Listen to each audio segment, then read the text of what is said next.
sobre este asunto de la reforma de la Ley 30. Entonces voy a dividir la charla en dos partes. Una primera parte, contarles lo que yo pienso que es esa reforma, qué es lo que contiene, que es un asunto que se ha venido trabajando y yo creo que se ha estado desarrollando más la comprensión de eso. Y voy a hacer la segunda parte de la charla, que es plantear o explicar por qué de una reforma tan retardataria, cuál es la causa última. La primera causa que me voy a explicar es la privatización, pero la parte clave, si se quiere, a la que voy a referir es por qué les gusta la privatización a quienes nos gobiernan. Si, como lo voy a demostrar, la privatización de la educación en términos generales es sinónimo de educación de mala calidad. Solo excepcionalmente la educación privada es de buena calidad. En el caso de la educación de quienes pueden pagar matrículas muy altas, pero en el caso de quienes no pueden pagar matrículas muy altas, que son casi todos los seres humanos, la educación privada, y más si es como negocio, es de mala calidad. Entonces voy a explicar cuál es la relación que hay entre este amor, fanatismo, gente como Santos, Uribe, etcétera, le tienen a la privatización, a relacionarlo con los tratados de libre comercio y con lo que significan los tratados de libre comercio para el desarrollo del país. Empecemos por decir esto. Sergio Fernández, uno de los líderes del movimiento estudiantil, estudiante de la Universidad Nacional, en estos días, en un debate con el viceministro de Educación, yo no sé si ustedes lo vieron, el viceministro insistía en que a la universidad pública le iba a llegar mucha plata con la reforma. Entonces Sergio, que es muy agudo, dice: bueno, viceministro, si esa es la explicación de la ley, yo le agrego que para aumentar el presupuesto de la universidad pública no se necesita ley.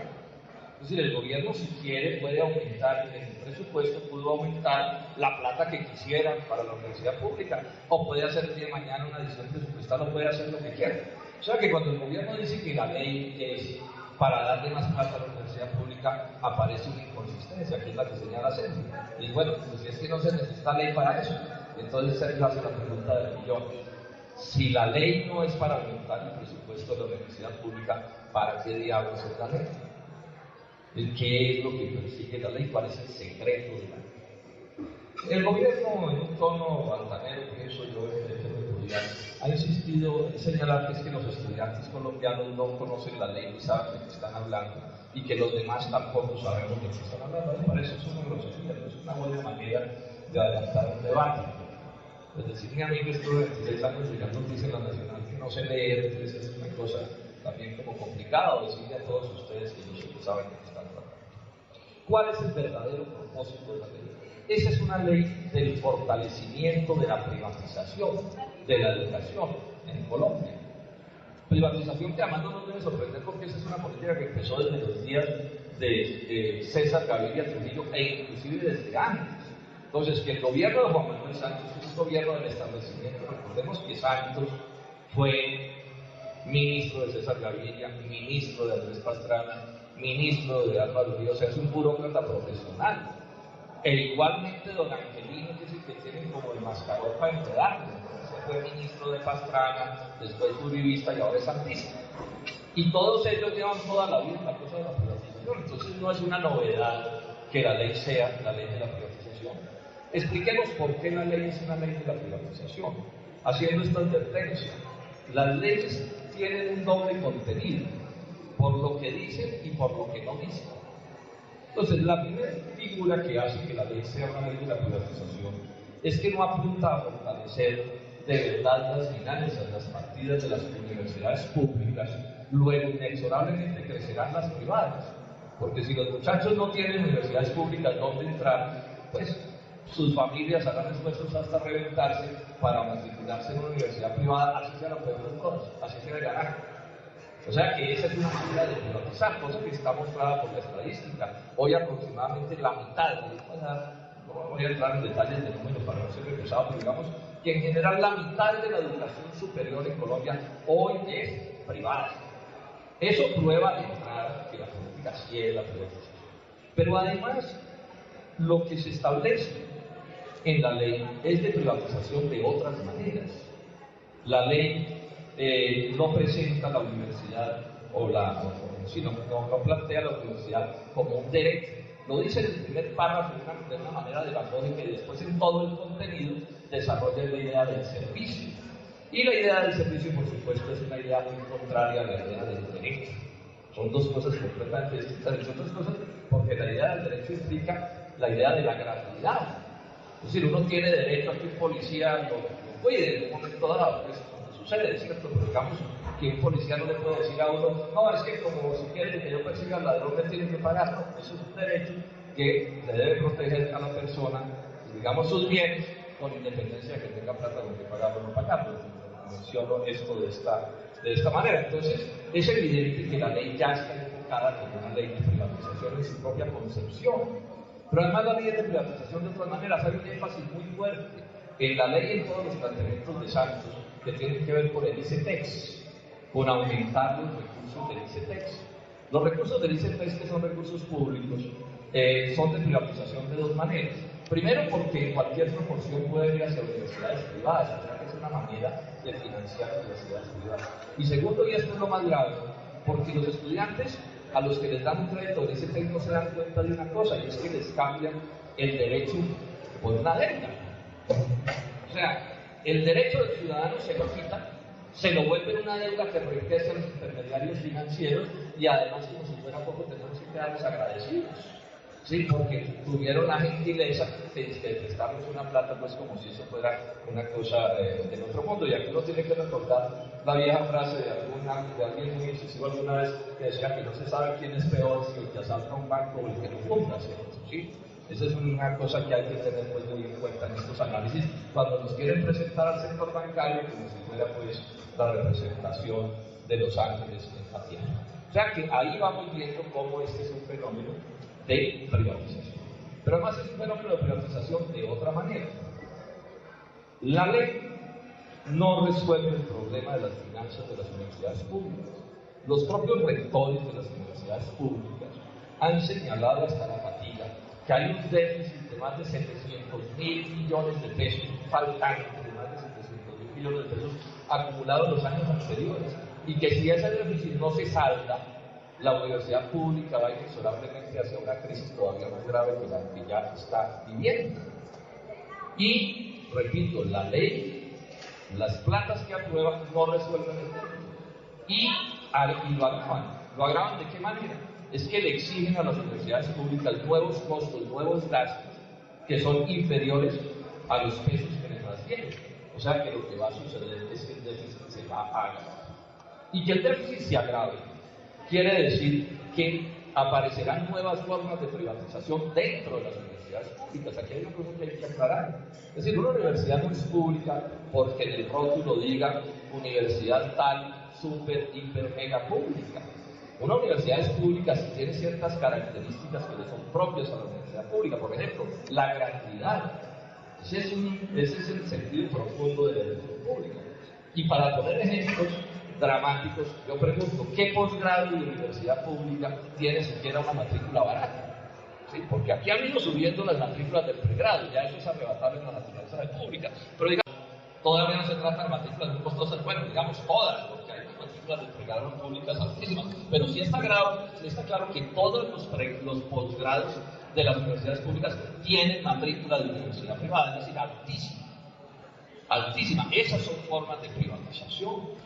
El alza de las matrículas de los pregrados también es una forma de privatización y va en la ley.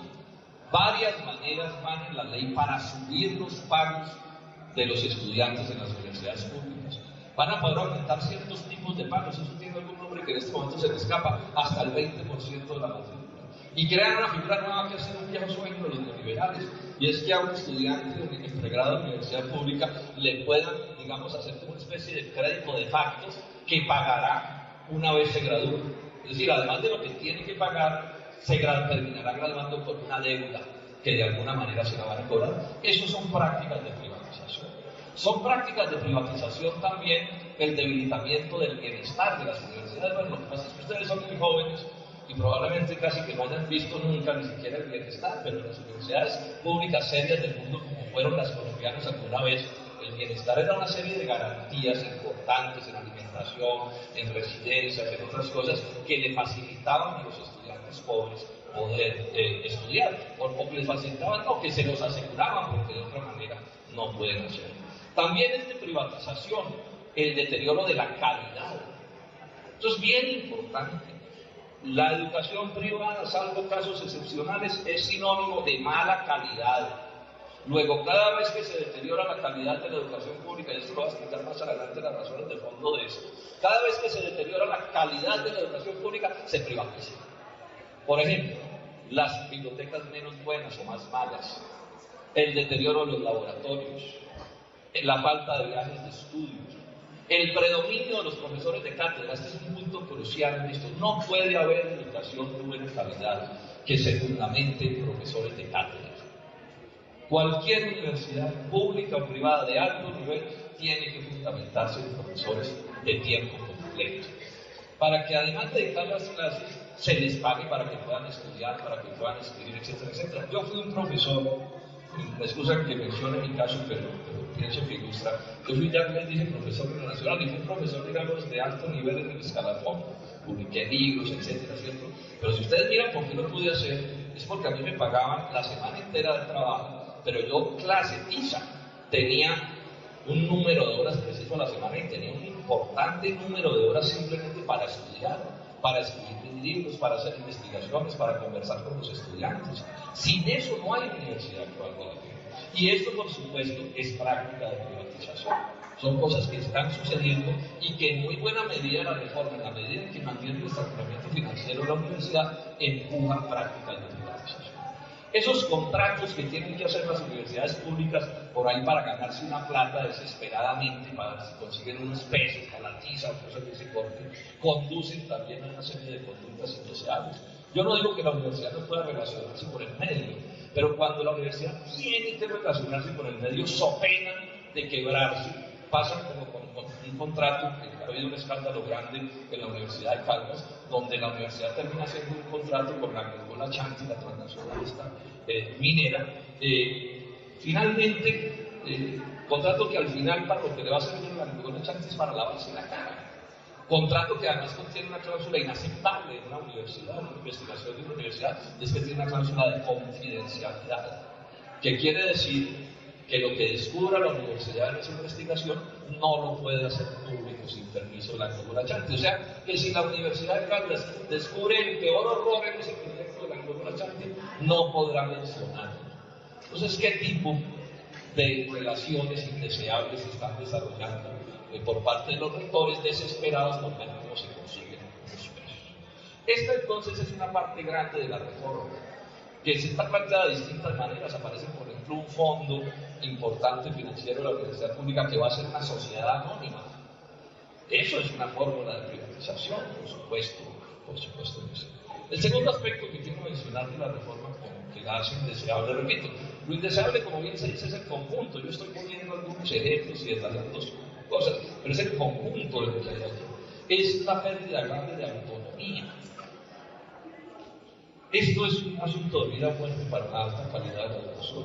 No es posible el desarrollo científico y tecnológico, y cultural, etc., si no es en un ambiente de libertad de cátedra e investigación.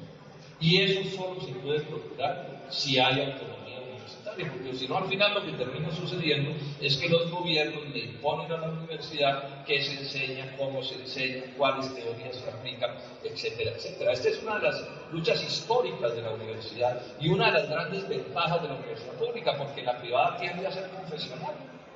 Es decir, en la universidad X, pues hay que pensar más o menos como piensa el rector, y si el profesor no piensa como piensa el rector o el dueño de la universidad, pues le toca irse, cosa que es conocida de sobra. Esto es una batalla del género humano.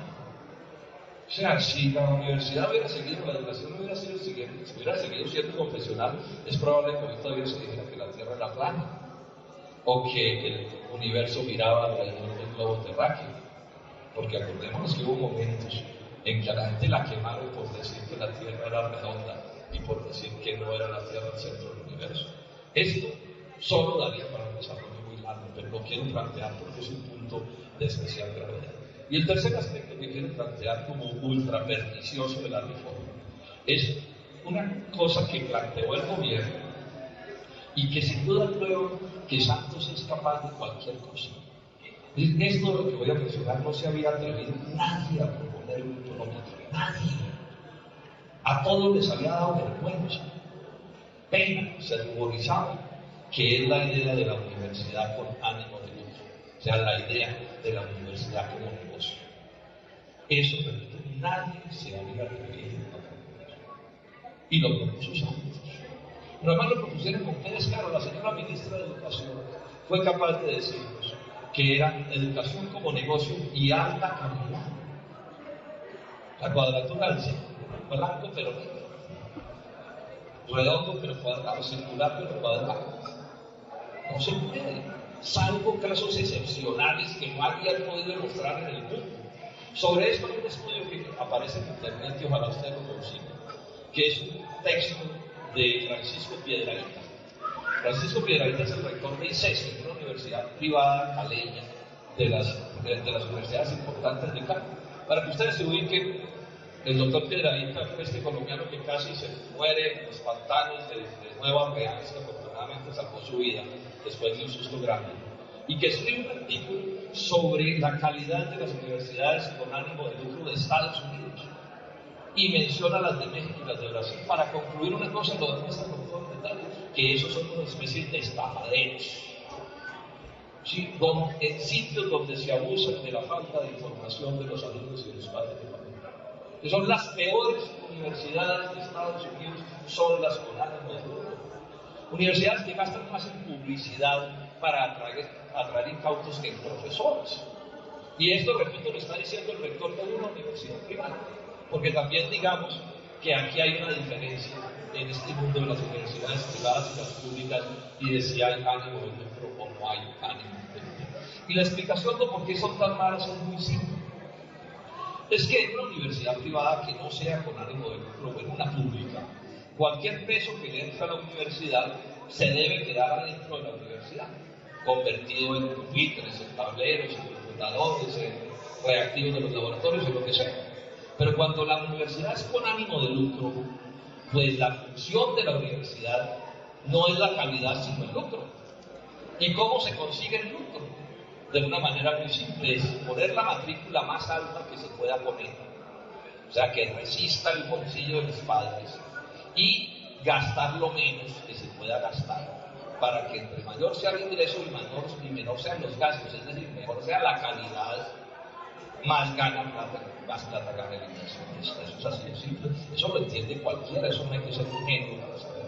Entonces, cuando la ministra nos dice educación como negocio y alta calidad, uno no sabe si es que no sabe nada o es que sabe mucho. Yo creo que es que saben mucho, ¿sí? Son bastante pues, despiertos a la hora de hacer sus explicaciones para confundir a la ciudadanía que no conoce de estas cosas. Eso lo propone Santos. Y por supuesto en Colombia hubo una reacción automática, no solo de las universidades públicas, sino de las privadas, por lo menos de las privadas más serias, de las que no están pensando en que les suene el administrador, como van a aprovecharse de alguna manera. Y el movimiento empezó a subir, y en esos días Santos se fue hasta Chile y vio esa emocionante lucha estudiantil y del pueblo chileno en contra de la privatización de la educación. Es que recordemos que la privatización en América empieza en el gobierno de Pinochet, por las doctrinas del señor Milton Friedman, ¿sí? Ese es el origen. La privatización tiene las manos untadas de sangre, digamos, en la historia de América Latina, a partir de la dictadura esa gloriosa del señor Pinochet. Entonces Santos va y mira eso y ve ese levantamiento descomunal, y a mí me da la impresión de que le entró un ataque de guerrilla. ¿Sí? Dijo, esta vaina complicadísima. Y entonces se vino y dijo, retirado el artículo del ánimo de lucro. Pero como es Santos, que se inspira en Don Angelino, que son diestros en el arte de impostar, entonces el anuncio fue, retiro el artículo, se arregló el problema y presentaré nuevamente el proyecto. Y presenta nuevamente el proyecto, y como era de esperarse viniendo del doctor Santos, que se diferencia del anterior en que este es solapado. Entonces está el contenido fundamental de la privatización y de la universidad con ánimo de lucro. Ahí está. Aparece, por ejemplo, la figura de ese fondo que les mencioné hace un momento, aparece la figura de las universidades mixtas.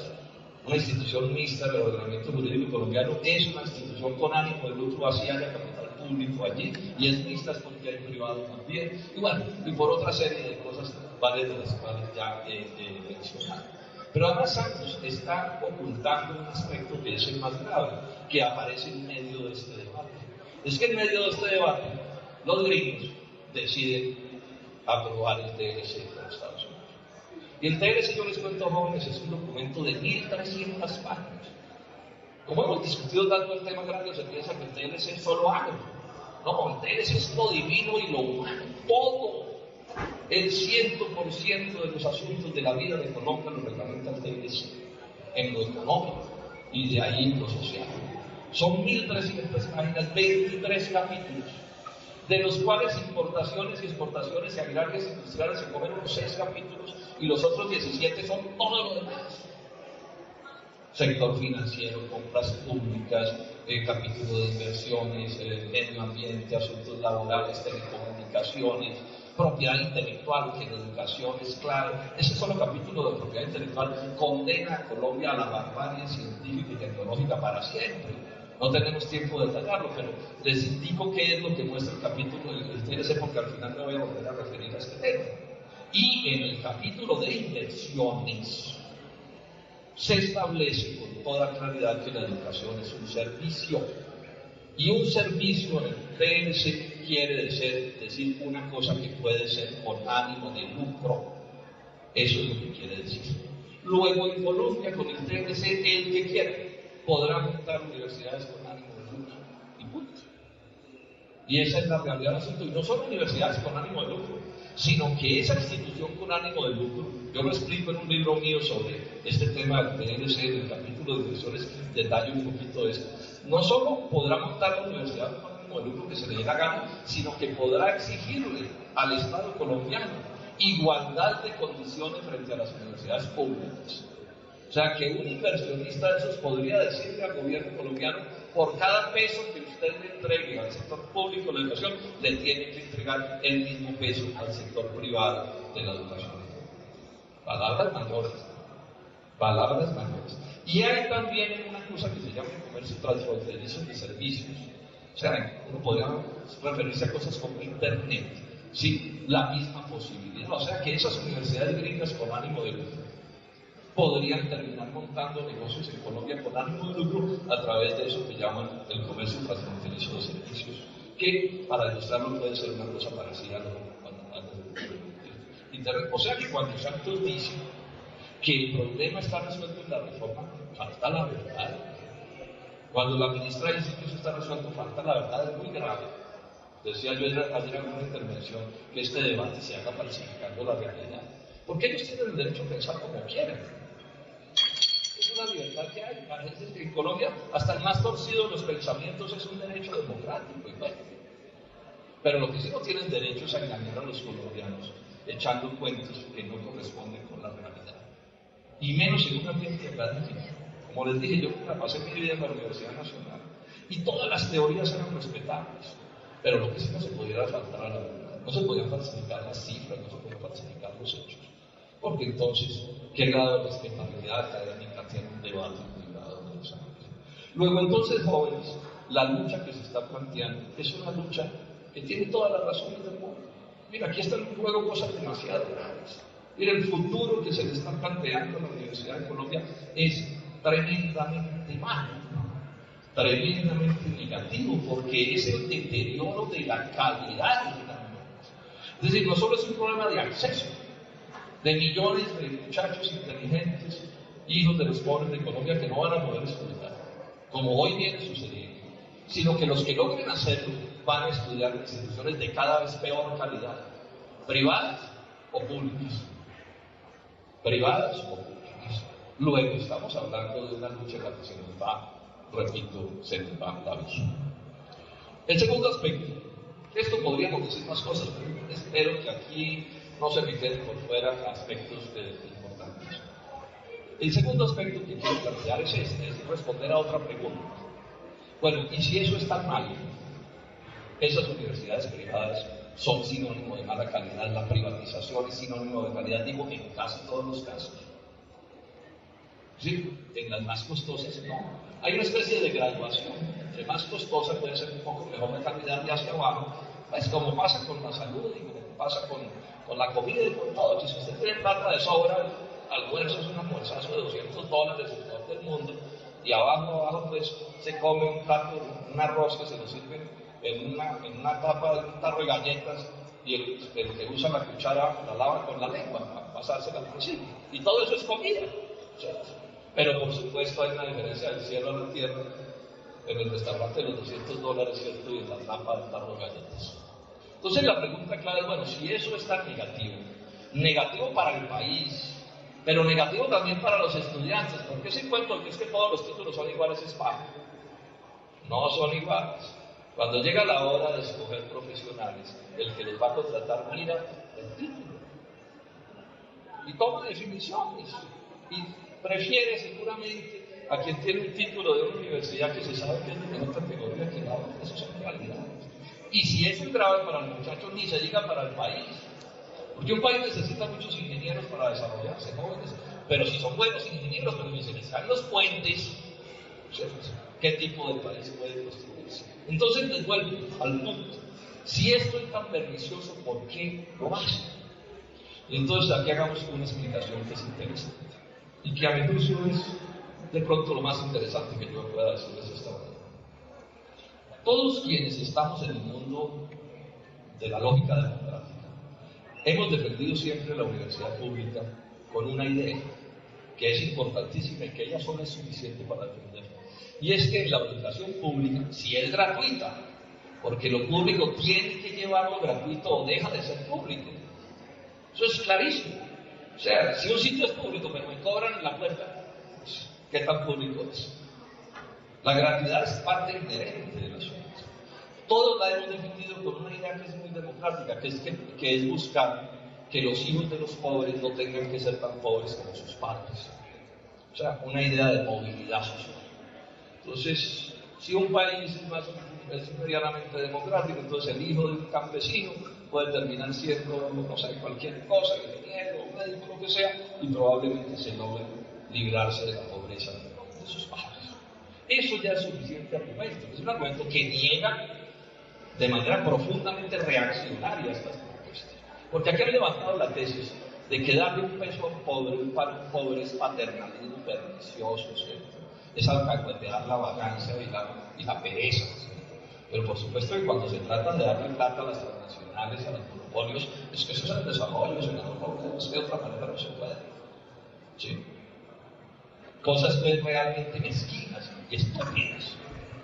Porque es obvio que cualquier peso que un país invierta en educación, ese muchacho lo repone, y hay estudios sobre eso, lo repone 1.000 veces con la riqueza que crean, con los conocimientos que desarrollan. Solo la mentira de estas oligarquías tan reaccionarias como la oligarquía colombiana no son capaces de entender lo que se entienden los que mandan en Francia o en Alemania o en todas partes, que le gastan la educación lo que tengan que gastarle, porque saben que es inversión. No es gasto, es inversión. Es inversión. Dejamos tu planteo así, devolvámonos un poco y expliquemos, bueno, ¿y de dónde salió? ¿Por qué entonces la educación pública ya les he dado unas ventajas?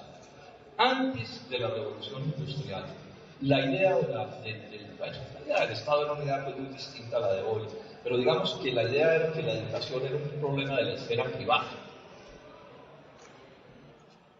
Entonces el padre le enseñaba al hijo, de pronto un mecenas florentino en el Renacimiento se gastaba una plata pues en Miguel Ángel, en Da Vinci, una cosa así, ¿cierto? Los curas del medioevo, la de la Iglesia Católica, jugaban un papel en la creación y transmisión del conocimiento, los sacerdotes egipcios miraban las estrellas para decir cuándo había que sembrar el Nilo, unas cosas muy bonitas. Pero lo que predominaba antes de la revolución industrial era la ignorancia. O sea, hasta los reyes eran analfabetas. En algún momento la humanidad hace lo que yo pienso que puede ser la más grande revolución de la historia de la humanidad. Es que dice, sin educación no hay desarrollo, sin educación no hay progreso, en la ignorancia no hay nada que hacer, el conocimiento tiene que ser el eje. Necesitamos que todo el mundo aprenda, que todo el mundo sepa leer y escribir, que todo el mundo llegue a los máximos niveles de conocimiento, el hijo del rico, el de la clase media, el del pobre, porque el pobre puede ser el gran genio que desarrolle las cosas. Y cuando eso se planteó como una necesidad del progreso de la humanidad, también la humanidad en esos días, la gente más inteligente dijo, si queremos que la educación y el conocimiento sean así de importantes, tiene que ser el Estado el que los garantice. ¿Por qué? Porque el Estado es la principal palanca económica de cualquier sociedad. El Estado es el único que nos puede asegurar que estudie todo el mundo. Y que estudie no 2 o 3 años de primaria, sino que llegue a donde vamos ya, que vamos en postdoctorados. Y que sea educación de altísima calidad. Porque si no es de calidad, como ya lo mencioné, es un Estado. Y que no sea confesional. ¿Sí? Para que el gran científico pueda proponer la teoría menos ortodoxa del mundo y más contraria a ciertas concepciones, pero si la prueba con un valor científico, la puede plantear y esa idea progresa. O sea, la humanidad, porque esto es una lucha no solo de los colombianos, es el mundo entero el que está luchando esta cosa, que se expresa esta lucha de muchas maneras. Dice, la educación debe ser pública, universal para todos, de alta calidad y gratuita. Porque si no es gratuito, todo es pago. Es más, las constituciones dicen que es obligatoria. O sea, un padre de familia no puede decir, no, es que mi hijo no estudia y yo no lo dejo estudiar porque ¿qué tal eso no estudia? Esto es una revolución en el pensamiento que inspiró a los países del mundo, y el mundo hoy va donde va por esta idea. Porque incluso en los países más desarrollados y donde haya más instituciones privadas, el peso de lo público es descomunal. Ustedes miran en las mejores universidades del mundo y las privadas que aparecen son unas poquitas. Algunas muy bien ranqueadas, pero muy poquitas. El grueso es lo público, por esta razón obvia que yo he señalado. Sí, la mejor universidad privada norteamericana, además de los subsidios, vale 350 millones de pesos el año. Entonces, fíjense ustedes, jóvenes, que no estamos defendiendo la educación pública por un prurito estatista. O sea, esta no es una idea del socialismo, del comunismo. Esta es una idea que nace del capitalismo, en la revolución industrial. Y no es porque se le tenga bronca a lo privado. ¿Cuál es el problema con la educación privada? Que por buena persona que sea el rector y por querido que él sea, a él se le crea una contradicción que es insoluble. Es que para poder financiar bien la universidad necesita subir las matrículas. Y si las sube hasta donde las necesita, no se le apunta a la gente porque no tiene plata. Es así de simple. Ese es todo el problema. O sea, no es posible. Digo yo en la totalidad de los casos, es que la lucha es la de la educación universal. Universal. No es posible con la educación privada, no es posible. Y menos con la educación pública privatizada. Quiero insistir, la universidad privada puede ser de alta calidad, por ejemplo, a nivel de colegios, en Colombia es la mejor universidad privada, el mejor colegio privado que los colegios públicos. Pero es que son las diferencias de financiación. Es decir, el Estado da para los muchachos de los colegios públicos, yo no recuerdo bien, por ahí $1 millón largo de pesos per cápita, $1.200.000, tal vez $1.300.000. Bueno, los mejores colegios privados valen $1 millón el mes. Y eso marca una diferencia. Entonces, cuando uno oye a algunos ignorantes que tienen acceso a los medios de comunicación, diciendo, no, es que mire, la prueba de que la universidad privada, la educación privada es la mejor de Colombia, es que la mayoría de los mejores estudiantes del IFES son de colegios privados. Pero claro, es que están poniendo a competir muchachos que vienen de colegios de $1 millón mensuales de gasto, o sea, un per cápita de 12 millones al año, contra muchachos de un per cápita de $1 millón al año. Eso es que la ignorancia es atrevida en este país. Además de que es atrevida, hay un contenido reaccionario en el propio pensamiento, que les implica, que los lleva a ni siquiera estudiar las cosas y a interpretar las cosas de manera aplicada.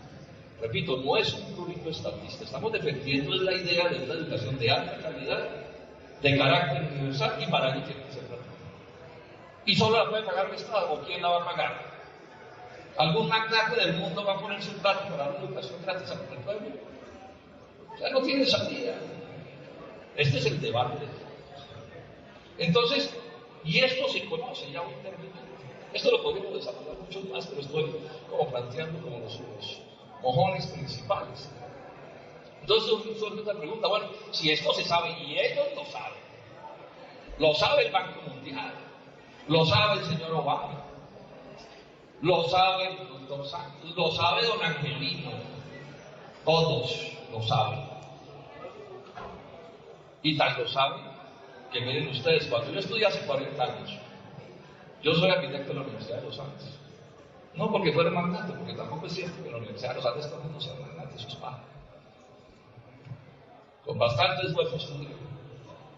En esos días, la gente más poderosa de Colombia tenía a sus hijos estudiando el pregrado en las mejores universidades privadas del país y en las públicas. Y el posgrado lo hacían en el exterior. O sea, pregrado en Colombia y posgrado en el exterior. Hoy, ¿qué está sucediendo? Que la gente más adinerada está sacando a sus hijos a estudiar desde el pregrado al exterior. Y este es uno de los problemas más perniciosos de la vida del país. Es que nos están gobernando gente que no sufre las consecuencias de sus decisiones. O sea, nos están gobernando quienes a sus hijos los eximen de sus decisiones, y a sus nietos y a sus sobrinos. Pero además les importa un pepino la suerte del prójimo y el progreso del país, porque uno puede estar eximido de las peores consecuencias del gobierno en Colombia, pero la pregunta es si además de estar eximido le importa un carajo la suerte de los demás, o por lo menos se preocupa por ello. Entonces aquí cuando le determinan al país pésima educación, eso no le toca a los hijos de Juan Manuel Santos. Y entonces se está creando una especie de país de castas. Unos súper estudiados, súper posgraduados, bueno, además de con todas las relaciones sociales del mundo, y un resto de colombianos que de pronto algún titulito tienen, ¿cierto? Pero que el título no refleja en conocimiento lo que dice el título. Yo he venido haciendo esta frase, que es cierta, que el país se nos ha ido llegando de títulos que son como una especie de falsificación en documento público, porque dicen que uno sabe lo que no sabe. Entonces, don Pedrito Pérez es ingeniero civil, falta ver, se sabrá las 4 operaciones. Es la realidad de lo que nos está pasando. Vuelvo al punto, ¿por qué definen una cosa tan retardataria contra el progreso de Colombia? Pues bien, 2 cosas más. Es inexorable una relación entre el tipo de país que yo quiero tener y el tipo de aparato educativo que debo tener. O sea, si yo sueño con un país poderoso, desarrollado, de gran progreso, vinculado a las ciencias más complejas, a las industrias de punta de la tecnología universal, pues yo necesito tener un aparato educativo de ese tipo. Si yo lo que quiero es un país de quinta categoría, importador de todo lo complejo, produciendo cuando mucho unos granos de café, 3 bananas, una flor, ¿cierto? Un carbón que se saca con maquinaria y con toda la tecnología extranjera, ¿es para qué un gran aparato educativo? Es decir, a un país de pacotilla le debe corresponder una educación de pacotilla. A un país pobre, en el sentido de lo que se quiere con él, pues le debe corresponder una educación pobre.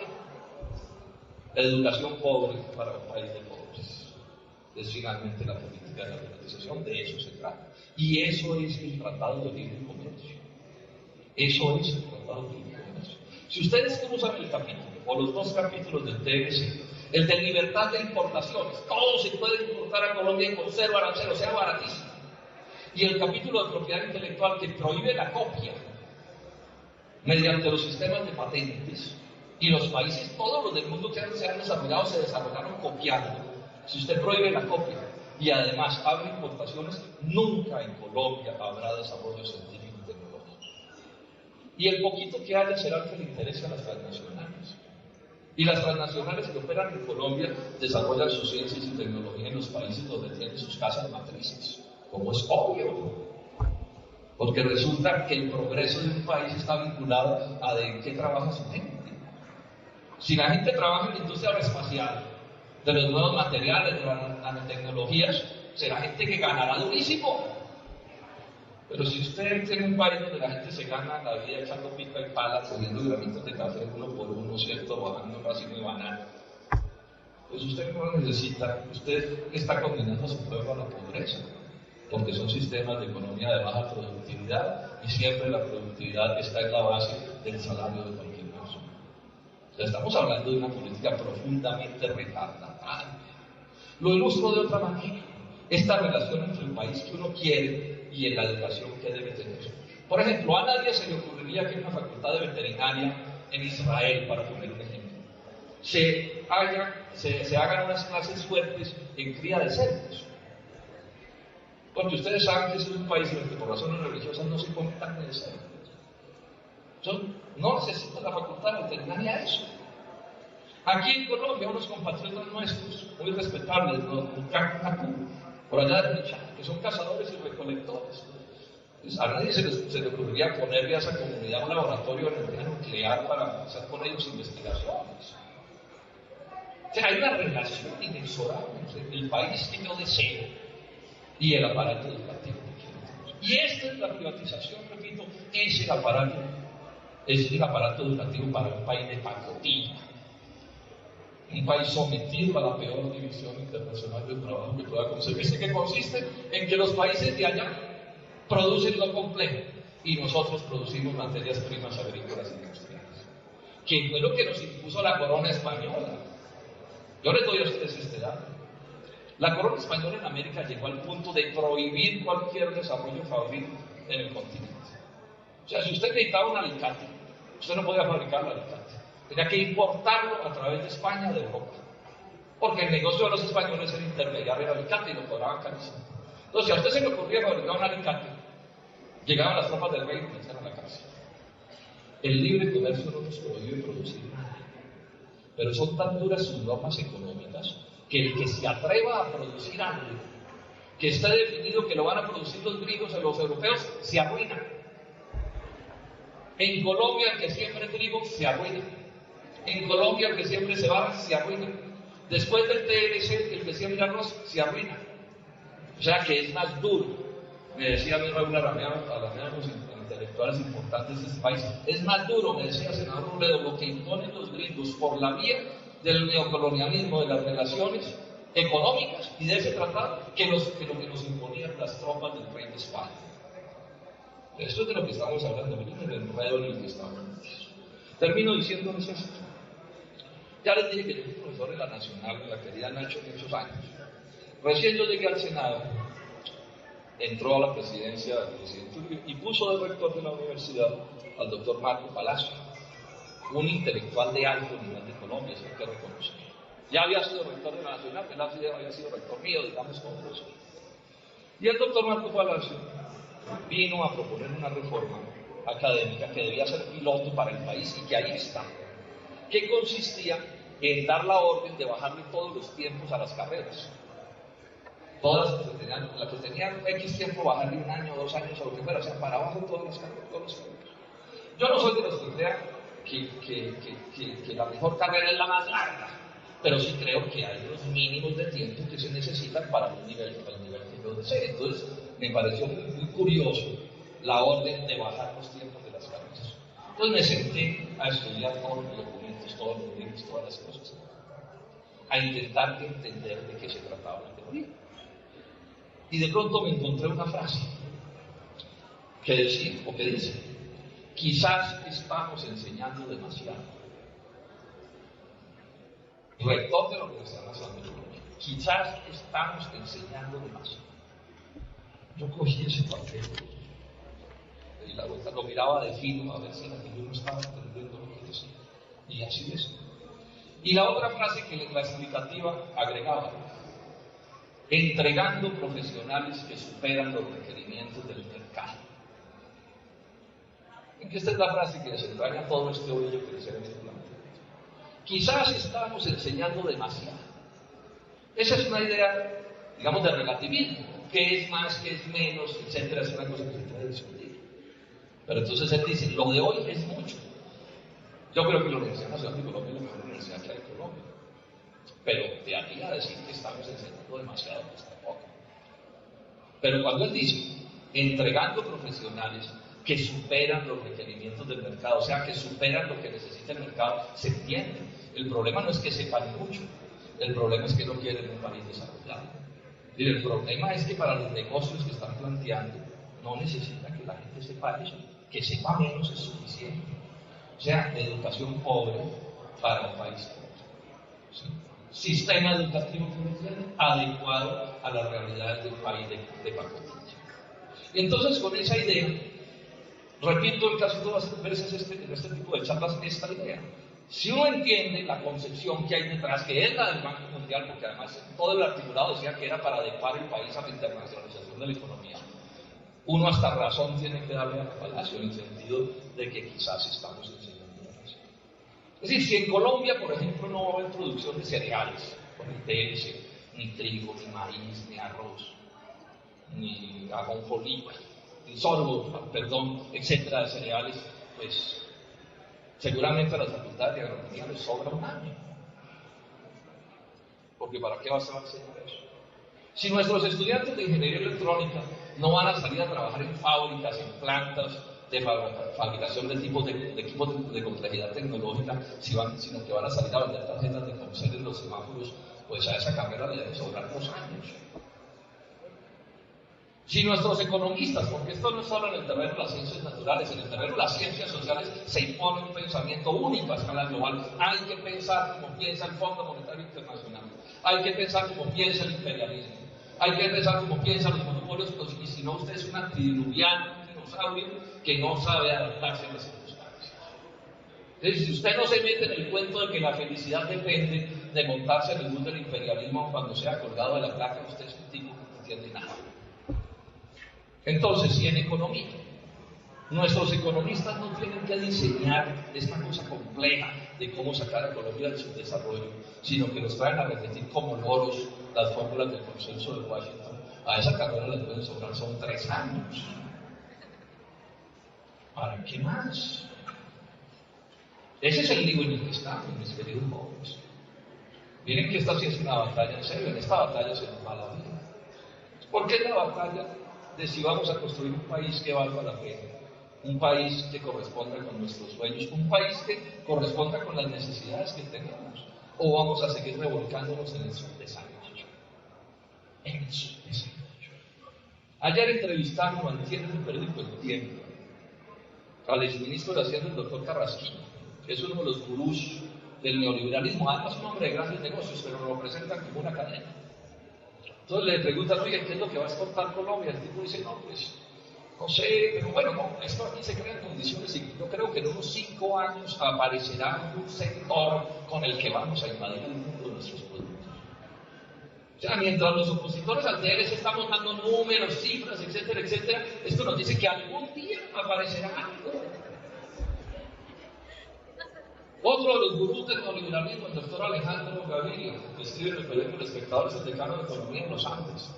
El domingo escribe un artículo, Derecho contra mí, que dice una es contra mí, lleno de rabia. Y primero dice que las cifras que está dando Santos sobre el crecimiento de la economía con el TLC no son ciertas. Y eso puede ser peor, pero con toda tranquilidad después dice, pero es que esto no es un problema de números y de cifras.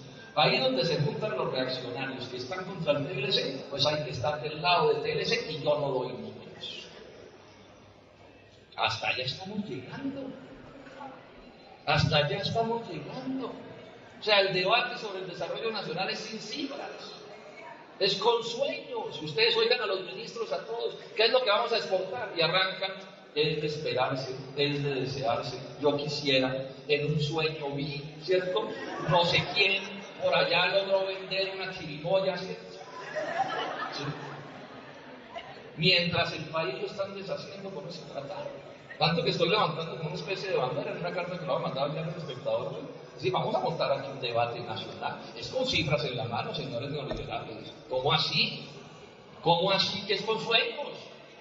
Pero los ingresos de ellos no son sueños, porque todos están vinculados a las transnacionales y al capital financiero.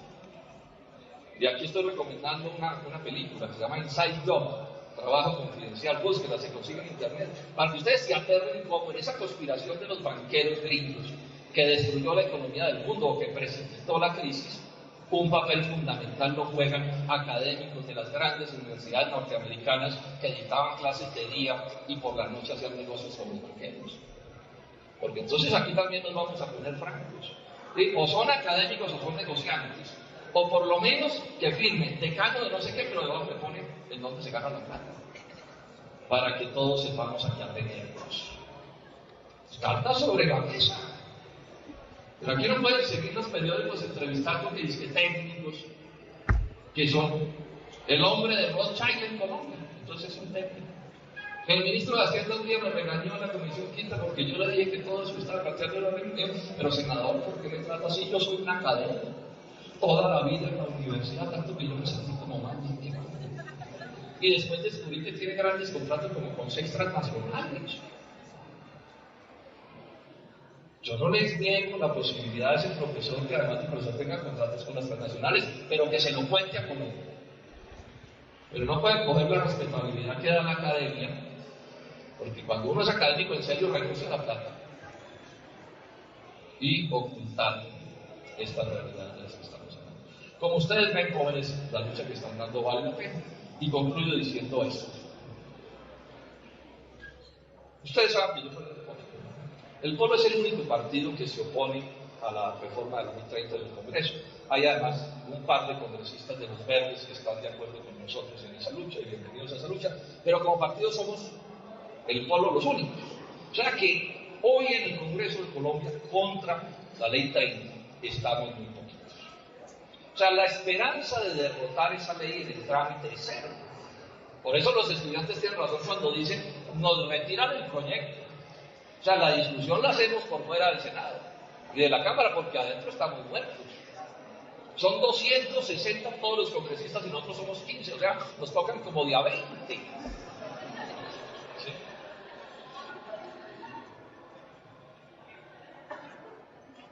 Entonces, ¿cuál es la única esperanza? La única esperanza es la movilización. Movilización es la única esperanza. Si no hay movilización, pues van a imponer eso. Cuando hablo de movilización, yo con esto quiero ser enfático. Estoy hablando de movilización civil, civilizada, absolutamente civilizada, democrática, pacífica. O sea, la idea es ganarles no con la estridencia. La idea es ganarles con un movimiento social descomunalmente. O sea, la idea no es montar un pequeño riachuelo de esos que hacen mucho ruido en medio de la montaña, sino montar un Magdalena. De esos ríos inmensos que pareciera que el agua no se mueve, pero que desplazan una masa de energía descomunal y que son capaces de transformar la geografía de continentes enteros. De eso es lo que estamos hablando.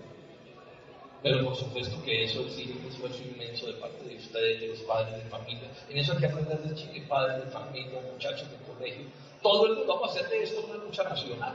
No solo, repito, por el tema de la educación que ya he mencionado, sino por todos los enganches que he explicado aquí que nos ameritan decir que en esta lucha se les va a unir. Concluyo diciéndoles esto, jóvenes, el TLC es lo peor que le ha pasado a Colombia desde la independencia de España en 192 años.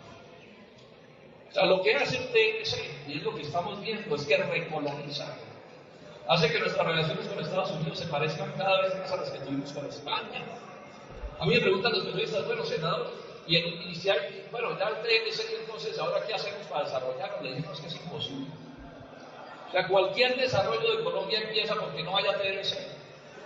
Algún día habrá que derogar ese acuerdo. De la misma manera como si alguien me hubiera preguntado el 19 de julio de 1810 cómo sacar la Nueva Granada adelante, ese alguien, si sabía de qué estaba hablando, tenía que empezar por decir, primero hay que sacar a los españoles. Porque de otra manera no es posible. Mis queridos jóvenes, esta es la batalla que estamos en. Yo sé que es difícil, es compleja, pero por lo que he visto en todas partes, porque veo el movimiento estudiantil unido, la MANI es una fuerza muy importante, o sea, el movimiento estudiantil unido, con un programa mínimo, con muchachos que son unos dirigentes serios, inteligentes, que saben hacer las cosas. Yo estoy convencido que esta batalla la vamos a ganar. Muchas gracias.